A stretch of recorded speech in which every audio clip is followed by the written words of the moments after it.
this morning, Dalton McGuinty appeared before committee and said, I withdraw. Thank you.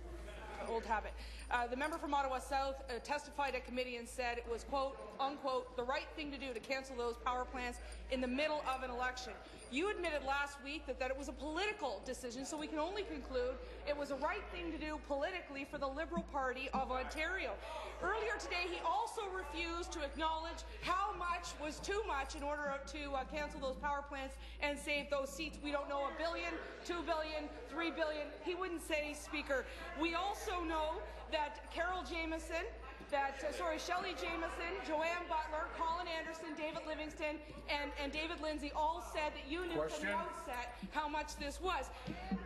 Are you refusing to tell the Assembly what you knew when you knew it in terms of those costs because you're afraid that your caucus and you will be...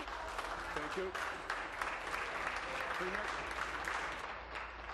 Thank you very much, Mr. Speaker. I went before committee. I told the committee what I know. I know that the government House Leader is going to want to speak to the details of the committee actions. But, Mr. Speaker, I'm not afraid. I was not afraid to go to committee. I was not afraid to say what I knew, Mr. Speaker. And I believe categorically that the decision that was made was in the best interest of the people of Mississauga, the people of Oakville, and we need a better process going forward, Mr. Speaker. On the issue of the political decision, I have said quite clearly that it was a decision that was made by politicians, and it was a decision that was going to be made by Liberal politicians or Conservative politicians or NDP politicians, Mr. Speaker, and that is the extent to which it was a political decision. We all agreed that those gas plants should be relocated, Mr. Speaker. We implemented that decision, and I've been very open about that. Respect, Premier, I don't want to hear from the government House Leader. You own this. You were the campaign chair for the Liberal Party. You signed the memorandum to Cabinet. You are now the Premier of Ontario. You knew the true cost, and you have not told this Assembly what that true cost is, despite my colleague from Nipissing and I asking you 32 times in committee, asking you exactly what those other testimonies said you knew. You knew from the outset it was over $40 million.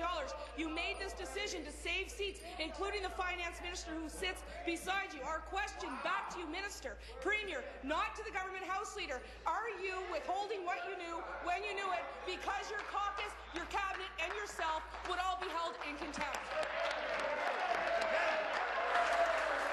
Be seated, please. Be seated, please.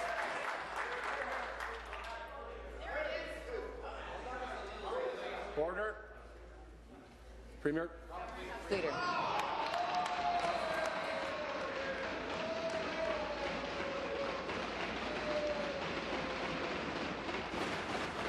Member from Thornhill, come to order. The member from Whitby, Oshawa, the member who's not in her seat, come to order. The member from Thornhill. And I'll go through, and the next time I'll throw you out. If you're testing my resolve, I'll win. Carry on.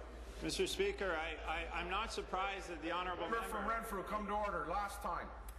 I'm not surprised that the honourable member doesn't want to hear from me, because unfortunately I remind her of something, Mr. Speaker, and that is the fact that her party aggressively, Mr. Speaker, aggressively campaigned against those plants and said if they form government, they would cancel it. Exactly. Jeff Yanosik, a candidate who will not appear in front of committee, told Mississauga News only Conservative leader Tim Hudak will cancel the Eastern Power gas plant slated to be built on Laurelin Avenue. He tweeted, Mr. Speaker, an Ontario PC government will stop the plant for good. Mr. Speaker, he was involved in sending out thousands and thousands of robocalls, and my understanding is helped Leader of the Opposition as he toured the site and said if he became Premier, it would be done, done, done.